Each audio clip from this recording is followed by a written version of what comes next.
Les cultures hybrides, d'ailleurs, moi je recommande pas du tout. Ça, c'est, je pense, la pire des cultures en fait. Il y a une culture de l'écrit, là il y a une culture plutôt orale, et en fait, c'est deux cultures incompatibles. En fait, si les résultats sont là, quel est le problème qu'une personne bosse 4 heures et 10 l'autre? On s'en fout. On ouvre un poste, c'est 500 candidatures en une semaine, c'est près de 1000 en 3 semaines.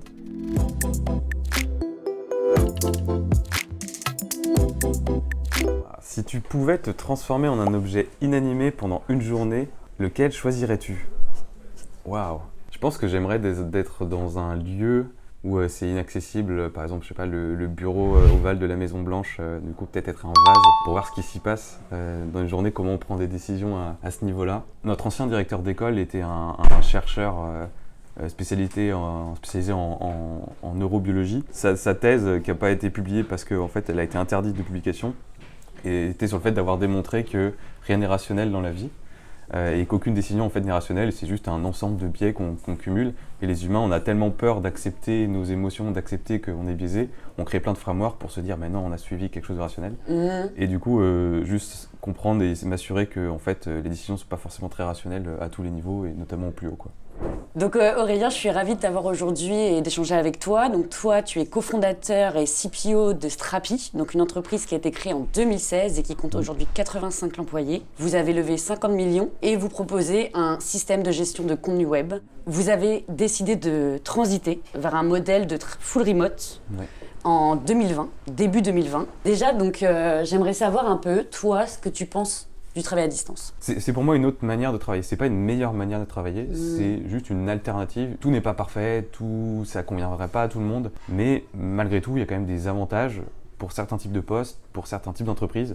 Mais non, moi j'ai un avis quand même ultra positif. Après, voilà, nous on est full remote chez Strapi depuis plusieurs années maintenant. C'est la preuve que c'est possible. J'aimerais que tu me parles de la culture chez Strapi et notamment de vos valeurs. Chez Strapi, on a 5 valeurs qui sont l'humilité, le care, donc la bienveillance, si je le traduis en français, la transparence, responsabilité ou proactive responsibility. Et pour l'ambition, on a même un mot, c'est la juste ambition. C'est pas aller trop loin où finalement les équipes vont être fatiguées. C'est des valeurs qu'on essaye de vivre au maximum. Alors, les valeurs, c'est toujours quelque chose de compliqué, elles évoluent.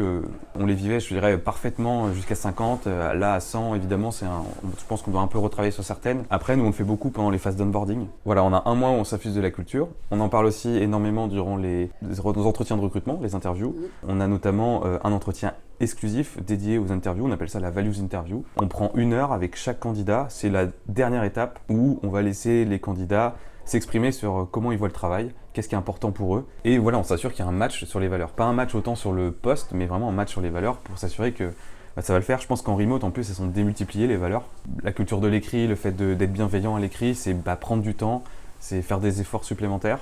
Même à l'oral, on les vit comme ça, ou du moins on essaie de les faire vivre au quotidien. Donc du coup, vous vous assurez du culture fit au moment de l'entretien, au moment du recrutement, au moment de la période d'onboarding, mais également tout au long du parcours du candidat, enfin du collaborateur au sein de la boîte. Ouais. Et il y a un point que je n'ai pas ajouté là-dessus, c'est qu'on a des points trimestriels, avec tous les managers vont voir tous les strapieurs, donc les employés chez Strapi, tous les trimestres, un questionnaire de 10 questions, donc qui est autant sur la performance et autant sur les valeurs. Alors comment, on leur demande à chaque fois comment vous avez fait vivre les valeurs, est-ce que vous avez pris soin des autres collègues, est-ce que vous avez été assez transparent avec eux, et quelles valeurs vous n'avez pas assez pratiquées. Et le manager, lui aussi, de son côté, donne des billes, etc., en expliquant oui, je pense que cette valeur, tu ne l'as pas assez pratiquée.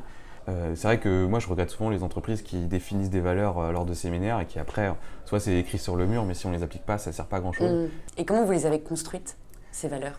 En fait, on a fait appel à une société externe parce qu'on pensait qu'on allait être trop biaisé par nous-mêmes, de se dire non mais évidemment on est des personnes ultra ambitieuses, on a envie que notre outil soit le plus performant possible, etc. Et on avait peur de tomber dans ce catalogue de valeurs un peu trop parfaites. Et surtout, en fait, eux, ils nous ont écoutés pendant 3 jours, à parler, ils nous ont regardé travailler, et ils ont essayé de sortir un peu les valeurs un peu que nous, en tant que cofondateurs, on avait.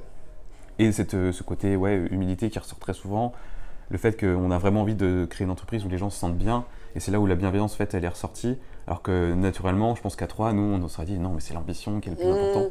Des valeurs qui sont désalignées avec les valeurs profondes des cofondateurs, ça marche pas. En fait, c'est toujours, moi je vois ça comme vraiment un peu la montagne qui, la neige s'écoule et puis ça crée des petits ruisseaux, puis des rivières et puis ça s'écoule dans la mer.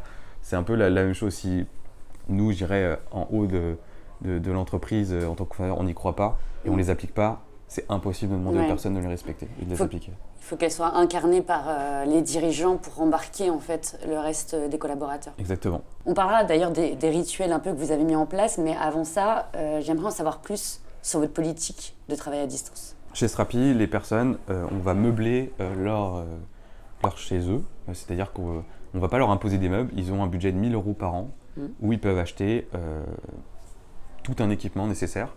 Donc c'est vraiment un budget qui se renouvelle, sachant qu'ils ont un extra budget au début quand ils arrivent, ils ont ces 1 000 €, plus ils ont déjà l'ordinateur qui est livré, ils ont déjà un casque Bose, etc. Ils vont avoir des micros, ils vont avoir des webcams. Donc nous, de toute façon, ça c'est la première politique, c'est on ne fait aucune concession sur le matériel qu'on met à disposition. À aucun moment on va entendre dans l'équipe une excuse parce que mon ordinateur était trop lent, le meeting c'était impossible de le suivre parce qu'il n'avait pas un bon micro ou il n'avait pas une bonne connexion internet. Ça c'est aucune excuse possible, c'est on vous fournit le meilleur matos, il a moins de 3 ans dans tous les cas, il est renouvelé tous les 3 ans, vous avez les derniers Mac, vous avez les dernières puces, etc., cartes graphiques, il n'y a pas d'excuse. Et du coup le matos, ça c'est vraiment un truc où on a énormément investi. L'autre côté, je dirais, c'est l'équipement. Il y a des besoins, des personnes qui ont des problèmes de dos, et des personnes qui ont besoin, je sais pas, de rehausseurs, qui ont besoin d'une lampe particulière, etc. Donc ça, c'est dans les 1 000 €. Ils ont 450 € de budget mensuel pour aller dans des espaces de coworking. Nous, on les invite beaucoup à sortir de chez eux. Il y a des personnes qui sont en permanence dans l'espace de coworking, il y en a qui alternent entre les deux.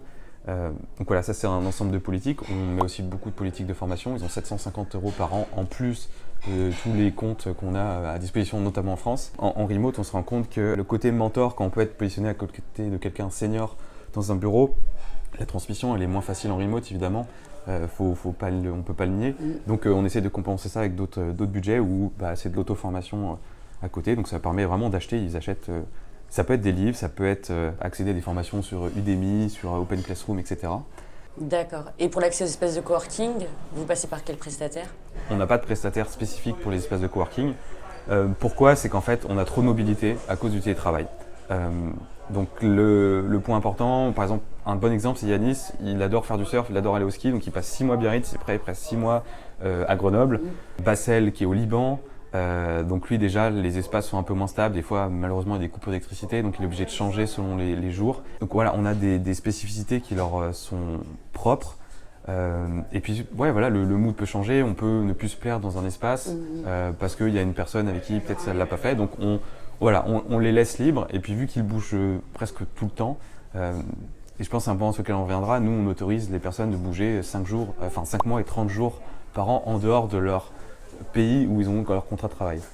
D'accord. Et donc en fait, naturellement, si on avait pris un contrat avec WeWork ou avec d'autres espaces de coworking, c'est certain qu'ils auraient été dans des lieux où ils n'auraient pas accès à un espace WeWork et donc ça ne matchait pas. Donc bien sûr. là, budget encore et voilà. Donc en fait, on donne beaucoup d'autonomie aux employés. Ils ont quand même tous à peu près, je dirais, 3 000 € de budget, voire même plus parce que c'est 450 € tous les mois.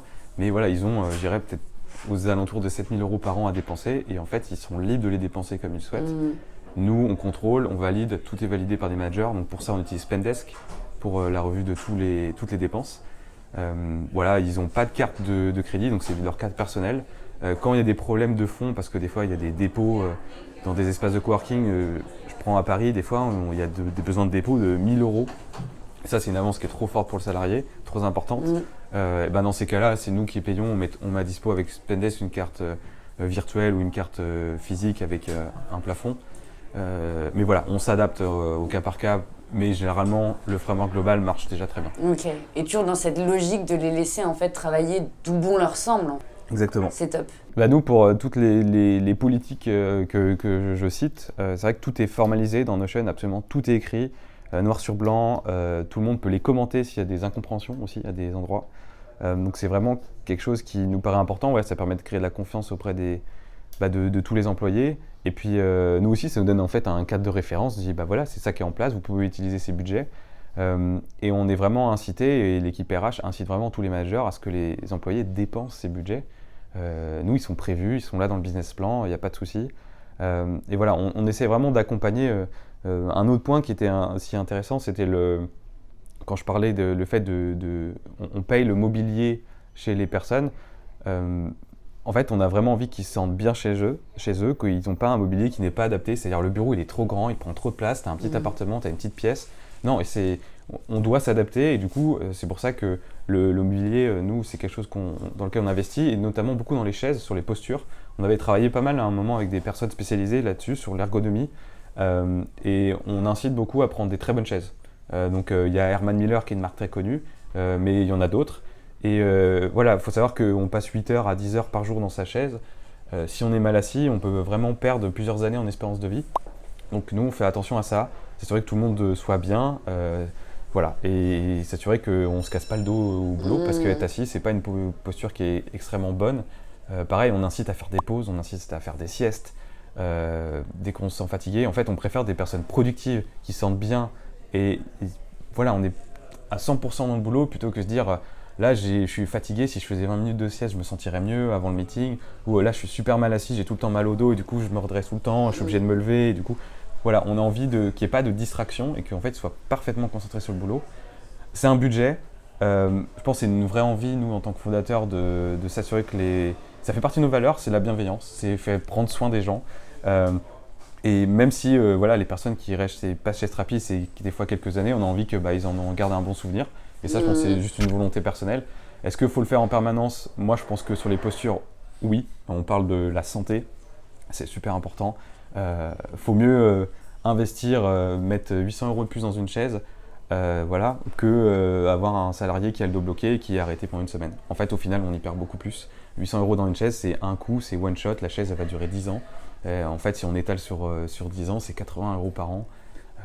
Versus une semaine d'arrêt de manière répétée, c'est incomparable. Et je pense qu'on voit trop souvent, en tant que fondateur, leader, d'un point de vue financier très court-termiste. Les employés, si on investit en eux, etc., ils sont loyaux, ils restent. Et en fait, tous ces coûts-là sont vachement lissés. Et en fait, ils sont pas anodins, mais ils sont pas assez significatifs pour les enlever.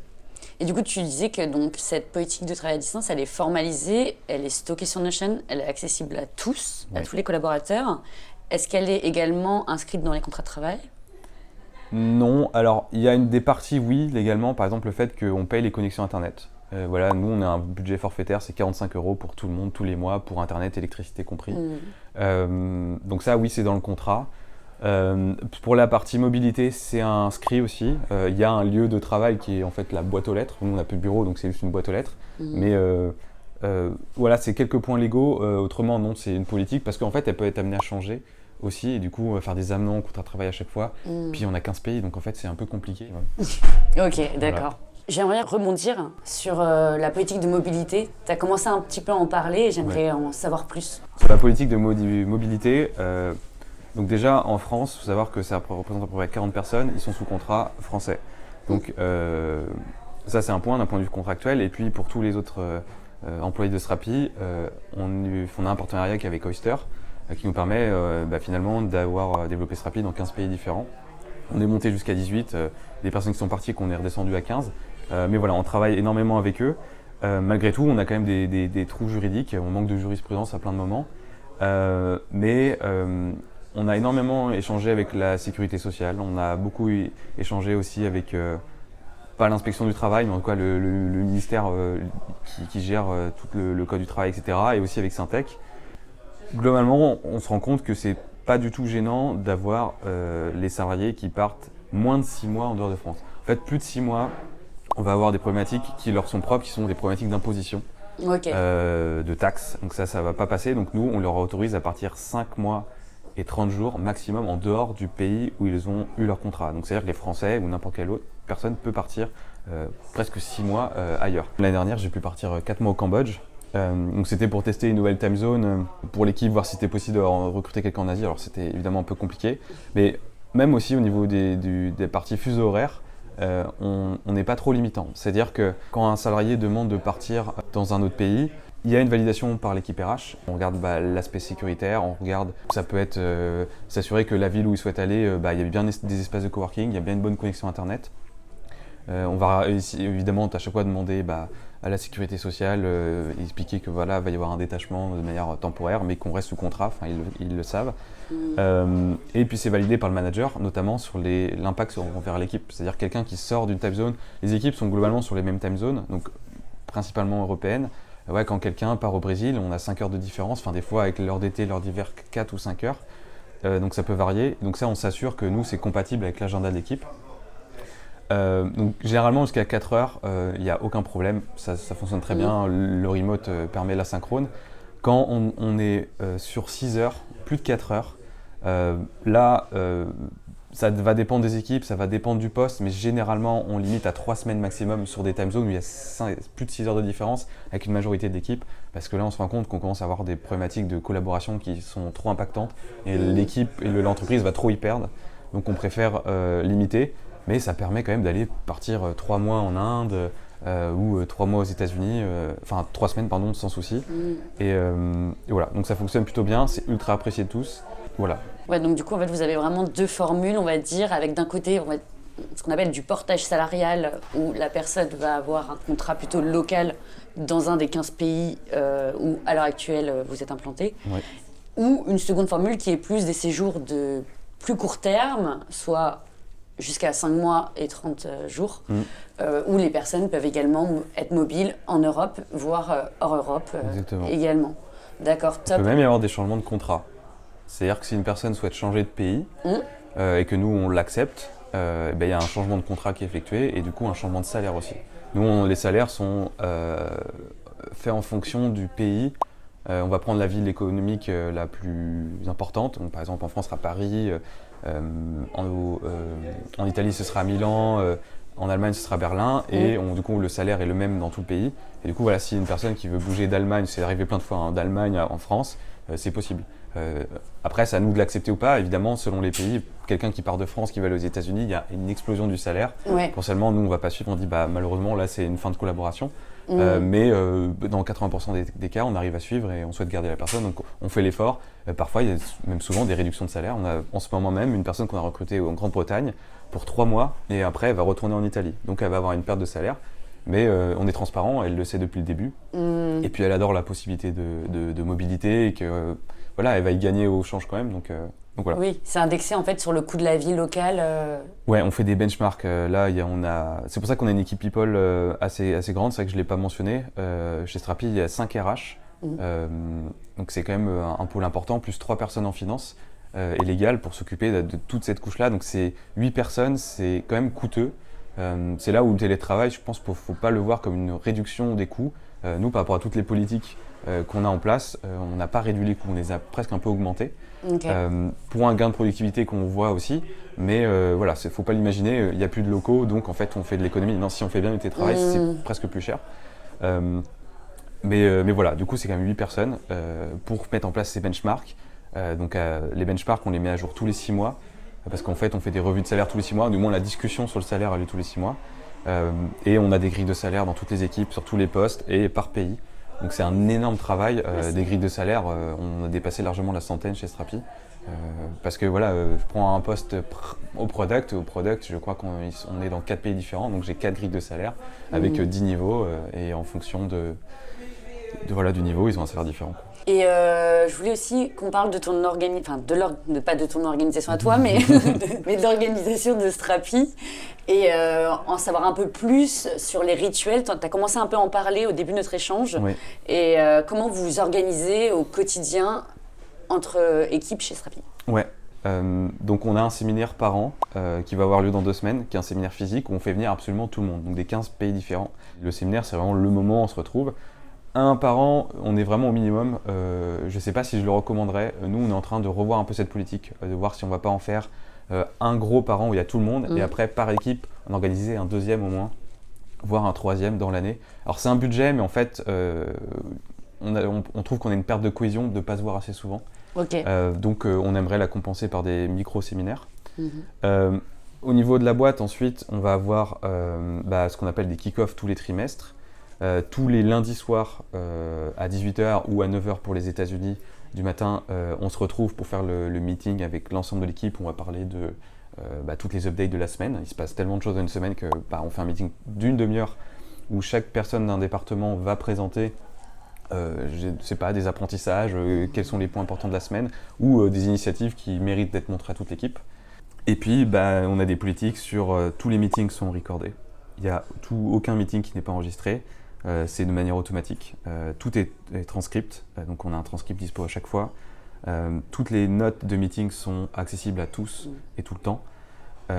Donc ce qui fait qu'on peut revenir sur tous les meetings. Donc, c'est un gain de temps parce que des fois ça nous permet de ne pas aller dans certains meetings pour ensuite les regarder en replay mais en version accélérée, ou finalement après on peut utiliser par exemple ChatGPT pour me dire fais-moi un résumé du meeting.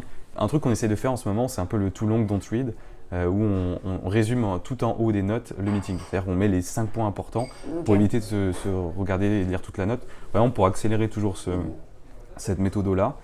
Voilà, ça c'est à peu près les gros points au niveau de l'entreprise. L'équipe RH organise tous les mercredis ce qu'on appelle des water coolers. Donc c'est un événement qui commence le mercredi matin, où sur Slack on va demander, c'est notre outil de communication Slack qui est l'équivalent de Teams, mais on va demander à des personnes quelle est, je sais pas, votre couleur préférée, et voilà, les personnes vont répondre, et le soir il y a un événement en rapport avec la question sur les couleurs, le fait que par exemple le rouge en Inde, ça n'a pas du tout la signification de c'est une erreur, c'est interdit. C'est tout l'inverse, là où le vert ne veut pas dire que c'est validé. Donc en fait, on travaille aussi beaucoup sur les aspects de diversité pour expliquer que voilà, quand on fait du design et qu'on met des couleurs dans... c'est pour ça que le bleu est une couleur très intéressante parce qu'elle est vachement neutre dans beaucoup de cultures. Et bien c'est comme ça qu'on essaye de faire comprendre un peu à tout le monde que c'est pas parce qu'on a mis du vert que ça veut dire validé. Ça c'est une vision très européenne, occidentale de voir la couleur, et du coup on essaie d'ouvrir. Donc voilà, ça c'est un sujet parmi tant d'autres. Donc ça c'est tous les mercredis. Tous les trimestres, il y a un grand événement en ligne. Là, on utilise beaucoup Airbnb Experience. Donc, c'est-à-dire qu'on fait appel à des prestataires externes qui viennent nous faire des escape games, qui viennent nous faire des séances de méditation, nous apprennent, je sais pas, à jouer d'un instrument ou en faire des recettes.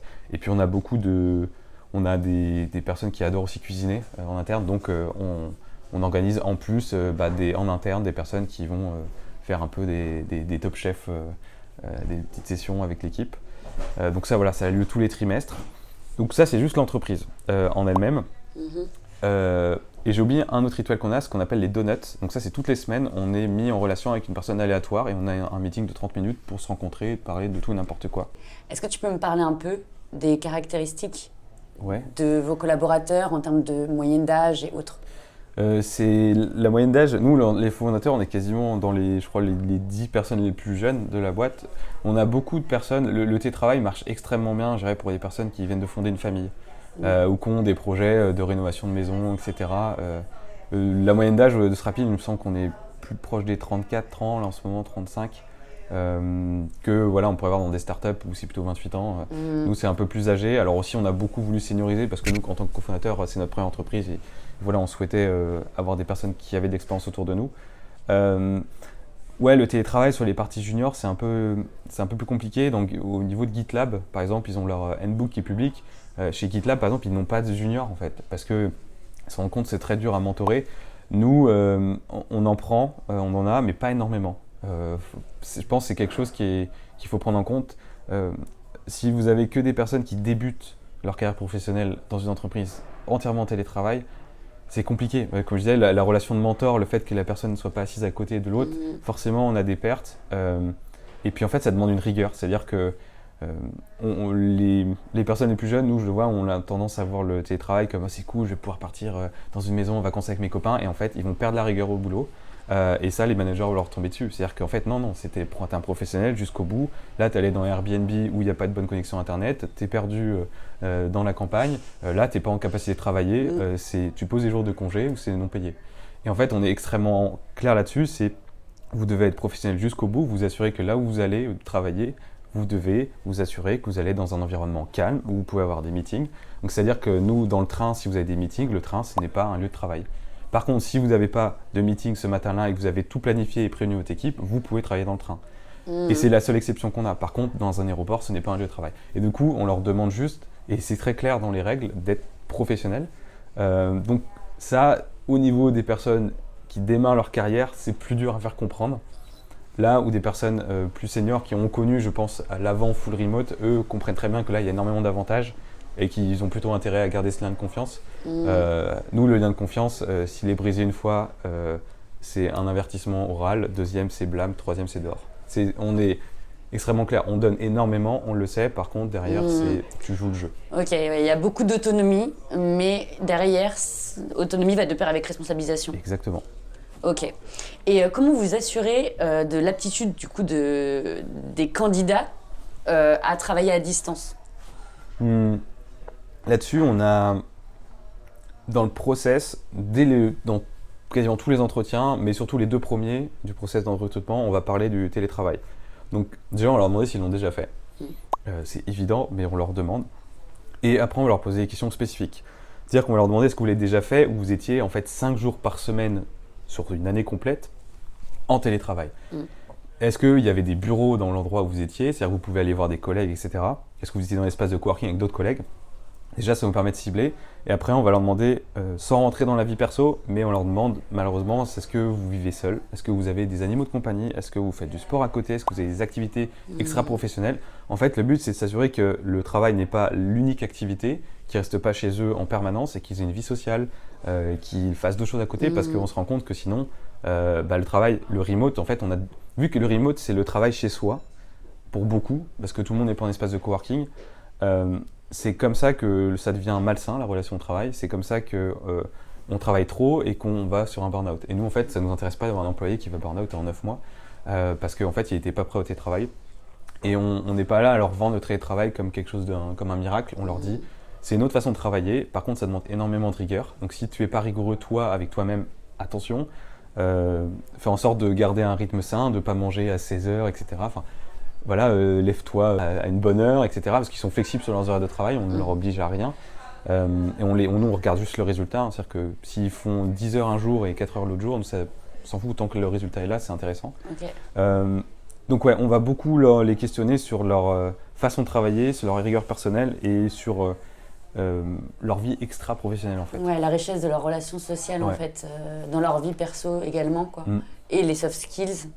Leur capacité à être autonome, à être responsable. Exactement. Donc ça se teste difficilement, les soft skills. C'est là où les 3 mois de période d'essai ou 4 mois sont intéressants. Et du coup, est-ce que tu peux me détailler le processus d'onboarding chez Strapi? En fait, l'onboarding commence bien avant qu'ils arrivent chez nous. C'est-à-dire que 1 mois avant, on va leur demander évidemment tous les documents nécessaires pour signer leur contrat de travail. 7 jours avant, on va leur rappeler voilà, ce sera ton adresse email, ce seront tes codes d'accès qui vont être débloqués ce jour-là. Tu auras un premier meeting avec ton manager le premier jour quand tu arrives. Et on t'attend à telle heure à te connecter sur Slack et tu auras ta première réunion sur Google Meet. Donc voilà, ça va être les points. Et puis du coup, ils sont en échange permanent déjà avec les managers, etc. avant et l'équipe RH. Et puis après, le jour où ils arrivent, donc il y a cette première réunion où le manager, le but c'est plus de lui expliquer ok, là tu as 2 semaines, prends le temps. Vraiment, tu as le temps de ces 2 semaines. Et du coup, on leur donne accès à une page Notion dans laquelle il y a tout c'est en fait un ensemble de checklists. C'est un fil d'Ariane à suivre. Et voilà, première chose, c'est on va te demander de lire tel blog post. Donc, qui sont des blog posts en gros dire fondateurs pour l'entreprise. Donc, ça va être pourquoi on a créé l'entreprise, ça va être les différentes levées de fonds.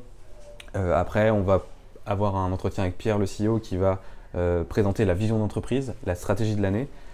Après, on va devoir rencontrer une vingtaine d'employés. Donc c'est dans la première semaine, on demande de rencontrer 20 employés, de comprendre, de s'infuser de la culture. Ouais. Ça demande beaucoup de temps en interne, parce que c'est 20 fois une demi-heure. Donc on parle de 10 heures consommées en termes de temps de travail. Mais en fait, c'est comme ça que on se fait des amis, on crée du lien. Le premier jour, on arrive le lundi. Du coup, le soir, on se présente auprès de toute l'équipe. Voilà, on va parler plutôt de ses hobbies. On ne parle pas de son job. On dit, moi, j'adore jouer à la guitare, j'adore l'escalade, etc. Et en fait, du coup, d'autres personnes vont répondre, moi aussi, j'en fais. Vas-y, viens, on en parle.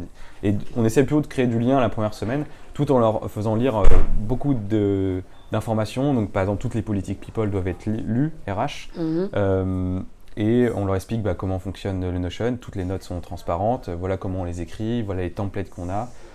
Donc voilà, ça c'est la partie très générique. Et la deuxième partie de ces 2 semaines-là, c'est ils doivent présenter, et à la fin de ces 2 semaines, présenter devant une partie de l'équipe ce que c'est que Strapi. Qu'est-ce qu'ils en ont compris d'un point de vue produit, qu'est-ce qu'ils ont compris d'un point de vue valeur, et donner eux une critique de ce qu'on fait, parce qu'ils vont avoir des yeux complètement nouveaux sur nos process, sur le produit. Et après, on part sur 2 semaines spécifiques où là, par exemple, dans l'équipe produit, c'est moi qui vais prendre le relais, où ils vont avoir 5 heures d'onboarding, de présentation, de la stratégie de l'année, de comment on fonctionne, comment on priorise. On va les inclure petit à petit dans nos rituels produits, donc ils vont aller au daily stand-up le matin, ils vont commencer à intégrer des sprint planning.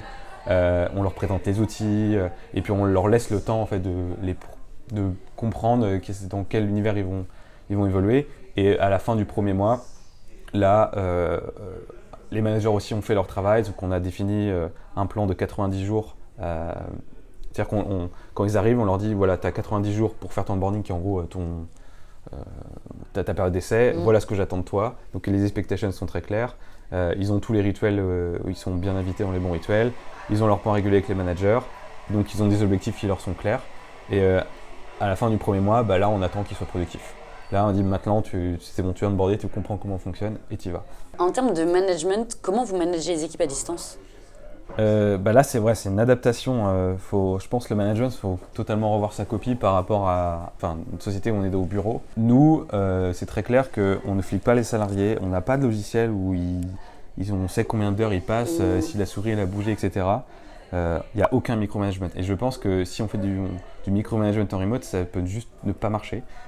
C'est une relation qui est de confiance. Nous, ce qu'on dit, c'est que quand tu arrives chez nous, la confiance, elle existe, le lien, il est créé, il est là. À toi de le garder. Et donc en fait, nous, avec tous les salariés, ils ont des objectifs. Comme je dis, on a des OKR au niveau de la boîte, au niveau des départements, et après, ça descend au niveau individuel. Et donc chaque employé a normalement des objectifs qui lui sont propres, des objectifs d'individuel, de croissance de carrière ou des objectifs de performance. Je veux par exemple qu'un product manager ait vu 20 clients ce mois-ci, fait 20 interviews avec des clients. Je veux que les roadmaps soient ultra clairs pour les 3 prochains mois. Donc voilà, on va avoir tout un ensemble de trucs très précis. Et à la fin du trimestre, on s'est tapé dans la main au début. Si à la fin, les résultats ne sont pas là, c'est un problème de performance. Moi, je ne vais pas contrôler de comment ils sont organisés, s'ils ont bossé 4 heures tel jour, 10 heures l'autre. Je ne vais pas regarder si les choses ont bien avancé. On fait un point quand même à 6 semaines, s'assurer, voir où en sont. On fait un point de progression, t'en es où dans ces trucs-là. Mais voilà, en fait, c'est de la confiance. On les a définis ensemble. Ils sont ambitieux, mais ils sont atteignables. S'ils sont atteints ou presque atteints, c'est très bien. S'ils ne sont pas atteints, là, il y a un problème de performance. Et donc, nous, s'il y a 2 trimestres de suite de performance, on discute d'une fin de collaboration. Parce qu'en gros, on est sur une personne qui soit n'est pas assez bonne par rapport à son poste, soit en fait qui est incapable de s'organiser, qui manque d'autonomie et de rigueur. Ça, malheureusement, on ne va pas pouvoir vraiment te l'apprendre. On t'a donné plein d'outils, tu as plein d'autres personnes autour de toi qui le sont. Apprends d'eux. Si en 6 mois, tu n'es pas capable d'améliorer tes performances et d'atteindre tes objectifs qu'on définit à 2 ensemble, là, c'est que tu n'es pas fait pour ce poste ou pas fait pour travailler chez Strapi. Après, par contre, 2 trimestres consécutifs où les performances sont bonnes, on parle d'une augmentation de salaire, voire d'une promotion. Donc c'est pour ça que je disais, c'est des cycles de 6 mois sur le salaire. Donc voilà, nous c'est au résultat. Il n'y a aucun contrôle. C'est ce que j'allais dire, effectivement. À aucun niveau. C'est un management centré sur les résultats plus que sur les moyens pour y arriver. Voilà. Mais en fait, c'est vraiment l'entreprise donne beaucoup et ils le savent. Et ils adorent ça. Donc s'ils veulent rester, ils savent qu'il faut atteindre ces résultats. Et s'ils les sont. Voilà. Et en fait, c'est un contrat qui est très clair au début. Et ça pose pas de problème. C'est juste... Faut pas vouloir savoir si cette personne a écrit tant de documents aujourd'hui, a fait bien tous ses meetings, etc. De toute façon, après, on a aussi des cycles de 360 reviews où en gros, on se fait c'est-à-dire que dans les trimestres, chaque fin de trimestre, le manager fait une review, mais en fait, parfois, de temps en temps, il y a les peers, donc les collègues qui font des reviews. Les personnes sont ultra honnêtes envers elles parce qu'en fait, une personne qui n'est pas là, qui n'est pas sérieuse, qui vient pas au meeting, qui est tout le temps en retard, elle leur fait perdre du temps et eux, ils ont du mal à atteindre leurs résultats. Donc eux, ça remonte tout le temps. Une personne qui bosse mal, qui n'est pas là souvent, sincèrement, je pense que ça ne met même pas 3 jours à me remonter. Et du coup, on le sait immédiatement que là, avec cette personne, il y a un problème. Donc là, après, vu qu'on se voit toutes les semaines, on va, en tant que manager, essayer de travailler en disant là, je pense qu'il y a un problème. Si tu veux atteindre ta performance et garder ce sens de confiance, faut que tu changes immédiatement ce comportement. Sinon, nous, on ne va pas te laisser l'accès à l'entreprise pendant très longtemps et on discutera une fin de collab. Ouais, parce que c'est vrai qu'avec la crise sanitaire, on en a beaucoup parlé, notamment dans la presse, des managers qui se sont retrouvés dans l'embarras et avec des grosses difficultés à manager à distance leurs équipes. Donc c'est vrai que le fait de pouvoir former les managers au management à distance, c'est, je pense, également primordial au sein d'une entreprise distribuée. Il faut revoir en fait. Tu peux pas appliquer ce que tu as appliqué avant en tant que manager dans un bureau où tu vois la personne. On peut pas répliquer. Du coup, c'est pour ça que je pense beaucoup étaient perdus, c'est qu'en fait, ils ne savaient plus manager. Et c'est un lien de confiance. Tu ne peux pas en permanence voir ce que font les gens. Donc, il faut les croire. Et si on n'y croit pas, c'est qu'il y a un problème. Est-ce que cette personne, c'est la bonne en fait pour cette entreprise ? Est-ce que toi, en tant que manager, tu as ta place en tant que manager en télétravail ? Et il faut tout remettre en cause. Et si le lien de confiance, il est créé, en fait, il n'y a pas de problème. En fait, si les résultats sont là, quel est le problème qu'une personne bosse 4 heures et 10 l'autre ? On s'en fout. C'est pas... Mais ça, il faut que ça soit accepté auprès du manager, mais surtout que l'équipe leadership de l'entreprise soutienne. Ça part de là. Si l'équipe leadership n'y croit pas et elle applique toujours un management un peu à l'ancienne et que les managers, on leur demande d'appliquer un management de télétravail, c'est incompatible. Et du coup, c'est vraiment toute la boîte qui doit infuser cette culture. Les cultures hybrides, d'ailleurs, moi je ne recommande pas du tout. C'est-à-dire que des personnes qui ont des employés au bureau et d'autres en télétravail, ça c'est, je pense, la pire des cultures en fait. C'est deux mondes parallèles. La culture du bureau, c'est la culture de la machine à café, on mange ensemble le midi, on parle, on va boire un coup ensemble le soir.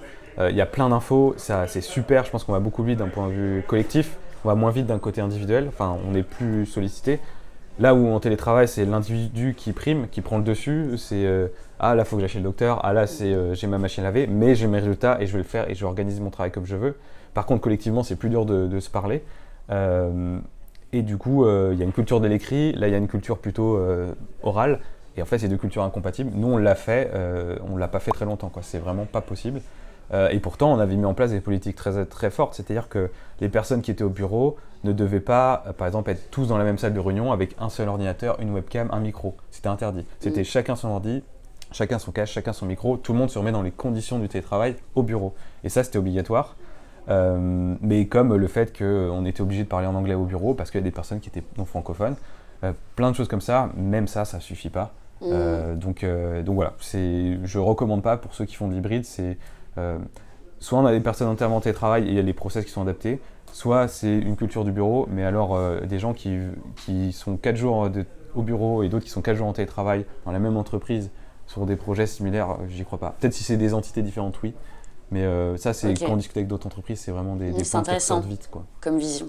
Il y a un point que j'ai pas du tout abordé depuis le début, c'est que toutes les personnes qui arrivent chez Strapi ont un buddy. C'est-à-dire que tu as un manager et tu as un buddy. Et donc un buddy, c'est une autre personne dans l'entreprise, qui est un autre salarié. Ça peut être une personne junior comme senior. Généralement, elle est là depuis au moins 6 mois. Elle connaît la boîte et du coup, c'est ta personne référente. Si tu as des questions de « je comprends pas comment ça marche »,« ah, c'est qui s'occupe de tel process » ou « à qui je dois demander pour avoir l'accès à tel outil », ça, c'est le buddy qui peut y répondre. Donc c'est un système qui marche trop bien. Et en fait, ça fait un peu marin, parrain, marraine, quoi, ça marche super bien. Et du coup, on le voit généralement en séminaire, ça crée des liens forts et ça permet aussi d'augmenter la rétention. Et puis après il y a le système de grand buddy parce qu'en fait t'es forcément le buddy de quelqu'un qui est arrivé qui a été buddy du coup après il y a un peu des chaînes et ça fait un peu comme dans toutes les grandes écoles où tu vois tes marins-marraines, quoi. Avec un système de promotion, quoi. Ouais. D'accord. Exactement. Ok, top. Du coup vous avez mis en place des dispositifs qui permettent de prévenir les risques psychiques et physiques, musculo-squelettiques. On sait que le remote c'est une culture qui est spéciale, on peut se sentir isolé, donc on a mis en place une politique aussi sur un soutien psychologique et des coachs personnels. Donc, c'est-à-dire qu'ils ont le droit à 2 sessions par mois de coaching personnel ou psychologique. Donc avant, c'était une politique qu'on avait mis en illimité. On est revenu dessus parce que c'était trop cher d'un point de vue financier, mais surtout, on avait des personnes, on se rendait compte qu'on compensait presque des manques au niveau de l'État. Voilà, on avait des personnes qui faisaient près de 10 sessions psychologiques par mois, et là, en fait, c'est d'autres problèmes, c'est pas l'entreprise. Mais en tout cas, c'est un avantage qui est extrêmement apprécié dans la boîte, et je sais qu'on pourrait même pas l'enlever, tellement ça ferait une vague en interne. Est-ce que tu peux me parler un peu des prestataires par lesquels vous passez ? On passe par Mocaker. Là, on a organisé plein d'événements avec eux. Ils sont vraiment géniaux, c'est-à-dire qu'on a vraiment accès à plein de coachings différents, à plein de psychologues, on peut changer facilement. Et on incite beaucoup à faire la première, au moins juste commencer. C'est vrai que c'est le premier pas qui est le plus dur. Donc nous, les managers, on est éduqués, dire essayez juste une fois. C'est de la prévention plutôt que guérir. On essaye de prévenir. On a parlé un peu de la prévention des risques. Tu en as parlé sur la prévention des risques psychosociaux, des risques musculo-squelettiques. Mais dans le management à distance, on peut aussi observer d'autres types de risques qui sont la sécurité des données, par exemple, puisque vous avez beaucoup de mobilité chez Strapi, comme tu nous expliquais. Quel dispositif avez-vous mis en place justement pour prévenir ce type de risque ? Eh bien déjà, il n'y a aucun mot de passe que l'on connaît. Donc c'est-à-dire que nous, tout le monde a un compte OnePassword. Il y en a plein, LastPass, etc. Nous, c'est OnePassword. Dans tous nos outils, il y a 2-factor authentication en place. Donc c'est-à-dire, faut se connecter à l'email, il faut aller chercher un code ou c'est une connexion aussi via le portable. Mais voilà, personne ne connaît les mots de passe et on limite au maximum les mots de passe partagés. C'est-à-dire qu'on donne accès à plein de personnes aux mêmes mots de passe. Donc voilà, ça c'est une politique ultra importante. On sensibilise parfois et notamment en fait de ne pas laisser son ordinateur ouvert. On leur demande de configurer, on ne les oblige pas, mais le fait que ton ordi se verrouille après 30 secondes d'inactivité. On a aussi un outil qui s'appelle Albert. En gros, qui nous forme, qui s'amuse à nous faire du phishing en permanence sur tous nos outils. Donc en fait, il connaît tous nos outils, cet outil-là, et il nous envoie des emails qui ressemblent à des emails de t'as oublié de te connecter, change ton mot de passe, etc. Et en fait, à chaque fois qu'un employé se fait pincer, il est obligé de refaire une formation de phishing. Donc voilà, c'est quelques petites choses qu'on a mis en place. Ok, d'accord. Voilà. Et du coup, avec un peu de recul, quels sont pour toi les plus gros bénéfices du travail à distance pour l'entreprise, pour les collaborateurs également ? Moi, je pense qu'il y en a beaucoup pour les collaborateurs.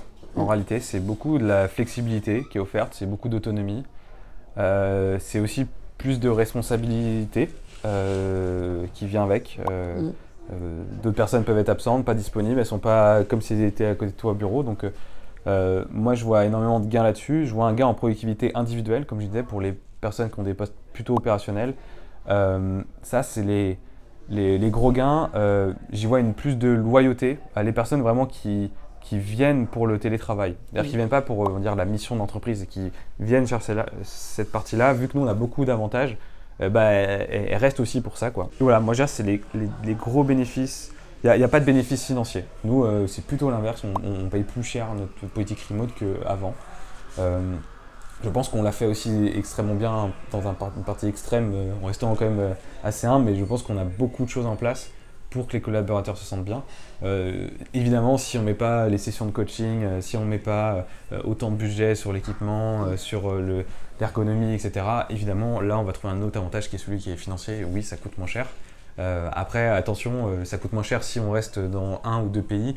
Nous, à l'échelle de 15 pays, juste le séminaire, ça fait décoller tous les coûts parce que c'est 35 billets d'avion, aller-retour dans 15 pays différents, des frais de visa, etc. Des gens qui restent 3 jours à l'hôtel avant, enfin, tout est démultiplié. C'est pas non plus une entreprise plus écologique, ça c'est faux. Les personnes en télétravail ont tendance à beaucoup plus voyager, donc à prendre plus l'avion. Donc en fait, tous les efforts qu'on peut avoir fait sur le fait qu'on ne va pas en transport au bureau, on le perd en un avion, quoi. Donc voilà, les personnes qui en bénéficient le plus, c'est plutôt les personnes qui font des familles, qui ont des vies personnelles un peu plus compliquées où le bureau n'est pas adapté, ou qui ont juste envie de vraiment être en télétravail. Et là, oui, là, il y a une vraie rétention, il y a une loyauté qui est très forte, et elles sont vraiment infiniment reconnaissantes de ce qu'on offre. Donc là-dessus, oui, et je suis convaincu qu'une entreprise qui offre du télétravail, nous par exemple, pour donner un ordre d'idée, Strapi, quand on ouvre un poste, là récemment, c'est des datas qui datent d'il y a 3 semaines, on ouvre un poste, c'est 500 candidatures en 1 semaine, c'est près de 1000 en 3 semaines. C'est énorme. Pour une entreprise, on est 80. C'est vraiment, il n'y a aucun souci après pour recruter. Faut avoir les process, faut avoir la culture. Mais par contre, voilà, nous, le recrutement, c'est super facile. Ouais, ça élargit énormément votre pool en fait, de candidats. Exactement. Mais on s'ouvre à plein de pays. Il y a énormément de candidats en Italie, on ne se rend pas compte. En Zambie, au Nigeria, il y a des pôles extrêmement bons en termes de web. Alors nous, par exemple, on ne les paye pas au lance-pierre, on ne les paye pas au salaire zambien. C'est-à-dire que nous, pareil, c'est une valeur qu'on a, mais c'est le côté humilité. Nous, on ne se rend pas, on ne veut pas que des personnes En Zambie, par exemple, le salaire annuel, c'est 1 500 € par an. Donc on parle d'une centaine d'euros par mois. on ne se voit pas payer quelqu'un 100 € par mois alors qu'on ne vend qu'à des entreprises européennes et américaines qui nous payent plusieurs dizaines de milliers d'euros. Donc en fait, nous, on a un système de salaire minimum dans tous les pays. Donc normalement, on assure à peu près 35 000 $ dans tous les pays du monde. Donc et oui, en Zambie, on paye littéralement 30 fois le salaire. Et ça fait nourrir 50 personnes et ça développe toute l'économie là-bas et on est super fiers de ça.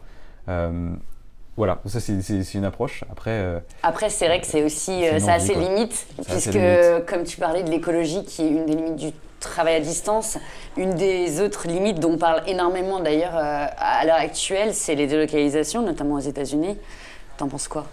Aux États-Unis, en ce moment, ils sont presque en train de revenir en arrière. Les grands groupes sont en train de ramener tout le monde chez eux. Notamment l'équipe leadership, les postes à responsabilité. Ils se rendent compte qu'il y a besoin d'une énorme cohésion entre les managers. Donc ils sont en train de pédaler en arrière là-dessus. Moi, je trouve que c'est assez malsain en fait, parce que il y a une politique par exemple, alors ça c'est un avis personnel, mais le equal work, equal salary, moi je suis totalement contre cette politique-là, parce qu'en fait ça a des effets très pervers et ça a été prouvé par plusieurs études que payer par exemple quelqu'un en Thaïlande 200 000 € comme tu paierais aux États-Unis une personne, ça a un effet en fait plutôt néfaste, parce qu'en fait tu vas faire décoller les prix d'immobilier, tu vas faire décoller plein de trucs, et en fait toutes les personnes qui vivaient très bien avant sont maintenant incapables parce que le niveau de vie augmente, incapables parce qu'elles ne peuvent pas accéder à ces emplois-là. Donc en fait c'est plus pénalisant. Il y a des villes comme San Francisco, littéralement c'est une ville maintenant, enfin c'est pas terrible comme ville dans le sens où tu as que des millionnaires et en fait tous les gens qui y vivaient maintenant sont dans la rue, sont shootés ou ont dû partir. Donc tu as un exode etc. qui est pas ouf. Et après les entreprises qui elles ne payent pas et qui payent juste au lance-pierre dans les pays voisins ou je sais pas, très souvent en Asie ou en Afrique, là je trouve que c'est pas très loyal de faire ça. Je peux comprendre l'intérêt financier, etc. Après, il y a un écart entre je surpaye et je paye pas du tout. Ok, d'accord. No Place to Be, on est une agence de recrutement et d'accompagnement spécialisée dans le travail à distance, mais on n'est pas que ça, on est avant tout d'ailleurs une communauté de travailleurs à distance. Et les membres de notre communauté se posent plusieurs questions, et notamment, j'aimerais revenir sur certaines d'entre elles. Certains membres peuvent se sentir isolés en travaillant à distance, manquer de cohésion avec leurs équipes. Quels conseils tu pourrais leur donner ? Moi, je dirais la première chose, c'est d'en parler quand même à son manager ou à des collègues, c'est important, voir eux ce qu'ils ont mis en place. Nous, après, en tant qu'entreprise, c'est ça qu'on recommande beaucoup les espaces de coworking.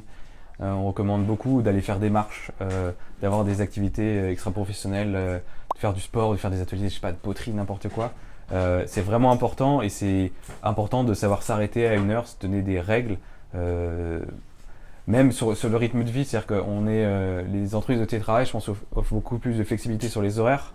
Par contre, je pense que c'est important, c'est des détails, mais c'est peut-être important de ne pas rester en pyjama toute sa journée. C'est peut-être important de ne pas se réveiller à 11h. Et tous ces petits détails-là font qu'on va vraiment se sentir au boulot versus je suis en mode détente chez moi, surtout quand on travaille chez soi. Voilà, je pense que c'est bien de rester dans le rythme un peu du monde en général, parce que c'est comme ça qu'on s'isole. En fait, si on se détache de la façon dont les autres fonctionnent, on se crée son petit monde et son petit groupe, et si on est un peu seul, si on n'a pas d'autres activités, si on est sur notre rythme 11h, 23h, en fait, on est décalé par rapport à tout le monde. Donc, je pense que c'est vraiment une rigueur personnelle, c'est des routines, beaucoup de routines. Un rythme de vie sain. Moi, je trouve qu'on peut vite tomber dans des rythmes de vie très malsains en télétravail. Nous, on l'a vu chez nous, on a eu plusieurs cas de burn-out, on a eu plusieurs cas de personnes qui se sont rendues compte qu'elles ont commencé à mal manger, à mal dormir, faire n'importe quoi. Et du coup, c'est au manager, je pense, de détecter ça, mais en fait, c'est quand même, voilà, personne n'est mieux que soi-même pour régler ses propres problèmes. Donc voilà, moi j'inciterais beaucoup à sortir, à voir d'autres personnes, et puis en fait se poser la question, ça se trouve on n'est peut-être pas fait pour le télétravail. Moi je promeus vachement le télétravail, en même temps je le recommande pas à tout le monde. J'ai des exemples personnels dans ma famille où je sais que je recommanderais pas à mon frère de faire du full télétravail. Je sais qu'il n'est pas fait pour ça, quoi. Et il le dit lui-même, mais c'est intéressant. Pourquoi ? Parce que c'est une personne qui a trop besoin de contact social, mais pas forcément parler à des gens, mais c'est le soir aller faire un five ou aller boire un verre, et il a vraiment besoin de ça. C'est une place pour lui importante au boulot. Et nous, c'est pour ça que dans la values interview qu'on fait dans le process de recrutement, on pose ce genre de questions, qu'est-ce qui est important pour toi? Et si c'est des choses qui ressortent de j'ai besoin d'aller boire des verres avec mes collègues au moins une fois par semaine, Strapi, ça va pas coller. C'est pas la culture. Parce que c'est très probable que tu puisses boire un verre dans le mois maximum. Ok, d'accord. Les membres de notre communauté nous rapportent aussi que parfois, ils rencontrent la réticence de leur manager à travailler à distance. Leurs managers peuvent penser qu'ils sont moins productifs en travaillant à distance. Quels conseils tu pourrais leur donner pour améliorer cette relation de confiance avec leur manager? Moi, je dirais c'est de prendre un peu le rôle du manager, de se mettre dans leur position, de se dire ok, qu'est-ce qui ferait croire que je suis moins productif et de se fixer soi-même des résultats et de présenter au manager voilà, si moi j'ai vraiment envie de tester, je te propose cette solution, c'est-à-dire vas-y, je m'engage sur un ensemble de résultats qui feraient sens avec leur mission, l'intérêt du manager. Si le manager, je vois pas pourquoi un manager refuserait le fait qu'un employé s'engage sur des résultats. Et du coup, en tant que salarié, après, nous on s'engage à les atteindre. Et après, on est un peu plus libre parce qu'on est en télétravail. Moi, je pense que c'est un moyen qui facilite bien, c'est de comprendre les tenants et les aboutissants, les enjeux du manager, qui lui doit rendre aussi des comptes et s'assurer que toutes les personnes ont une certaine performance. Donc c'est garantir une performance et le prouver ensuite derrière. Après aussi, il faut prendre en compte son entreprise. Il y a des entreprises qui veulent se paraître cool en mettant en place des jours de télétravail, qui n'ont pas la culture pour. Je pense que c'est important de se renseigner, notamment comme votre communauté, et il y en a plein aussi de vidéos ou d'entreprises qui postent des choses sur le télétravail. Je pense que c'est important d'aller se renseigner et se dire est-ce que l'entreprise dans laquelle je suis en fait aussi c'est la bonne pour le télétravail. Il y a des entreprises vraiment adaptées et d'autres qui veulent mais qui ne sont pas prêtes.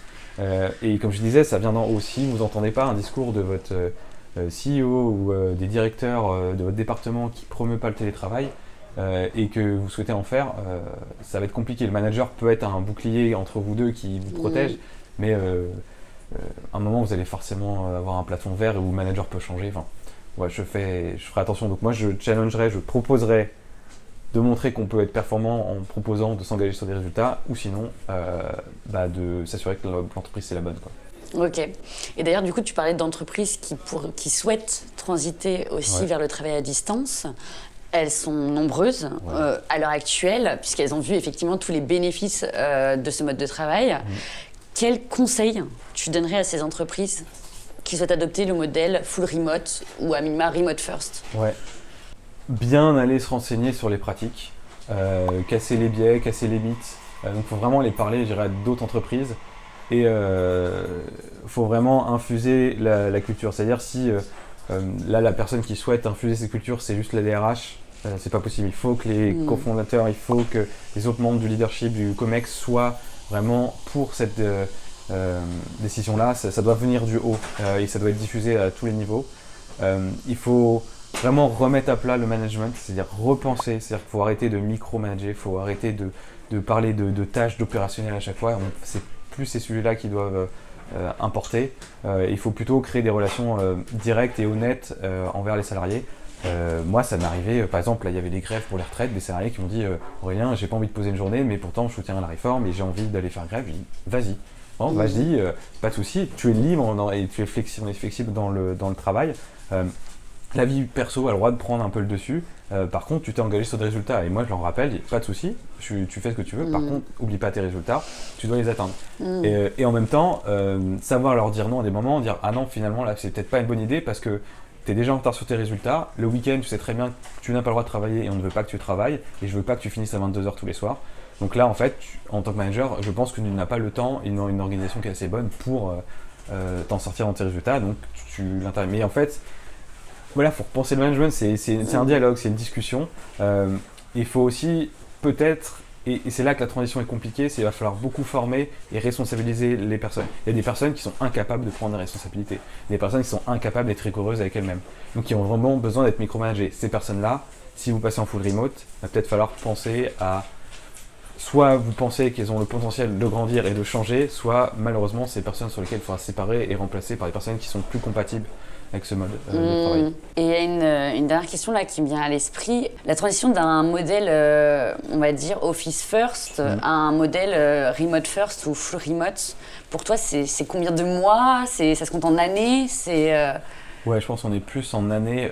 On peut rapidement mettre les politiques de base en 6 mois, c'est possible. Si on est extrêmement, on communique beaucoup, etc., c'est possible en 6 mois.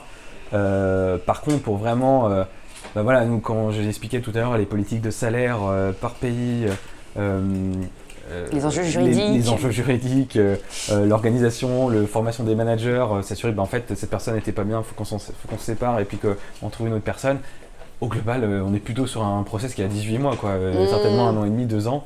Nous, chez Strapi, je pense qu'on maîtrise toujours pas le télétravail parfaitement. Et pourtant, on y est à fond depuis tout début 2020. Là, on est en 2023.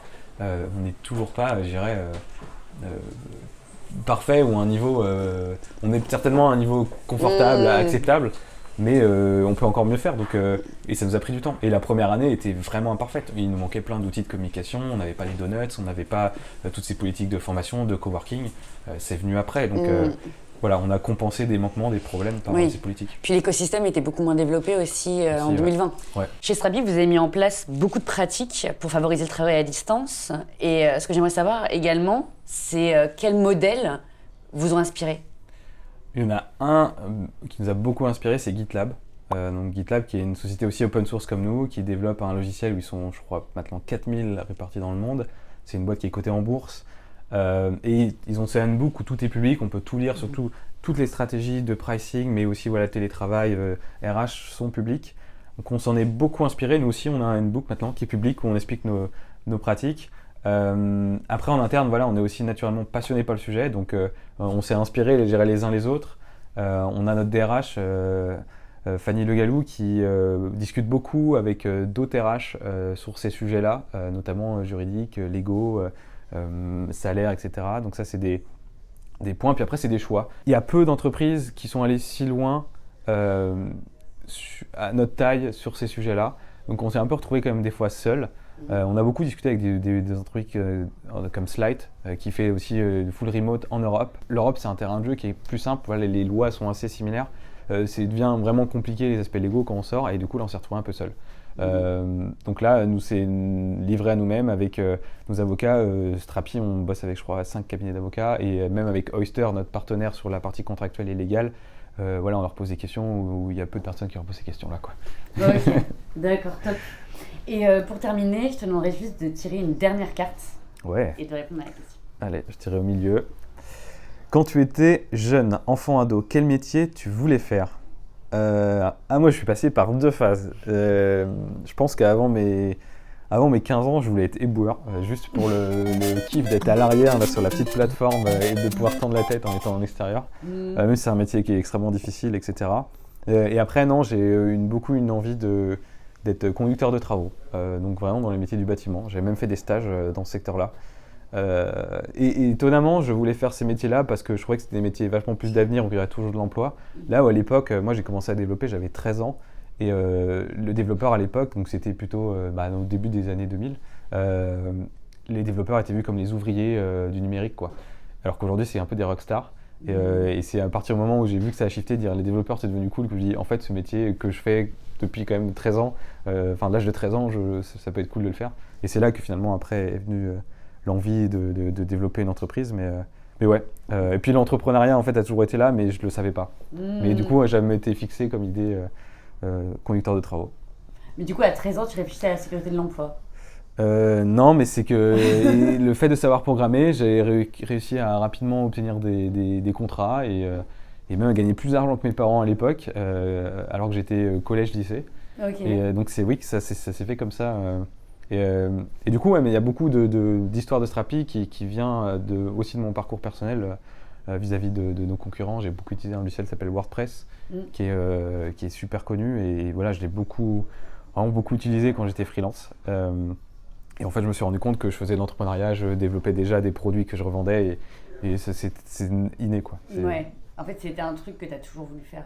Ouais, mais sans le savoir, et c'est plutôt dans mes études supérieures où j'ai compris que j'ai peut-être un coup d'avance sur certaines personnes. Je réfléchissais pas de la même façon ou la même chose sur le rapport à l'argent, le rapport à l'envie d'avoir un impact, etc.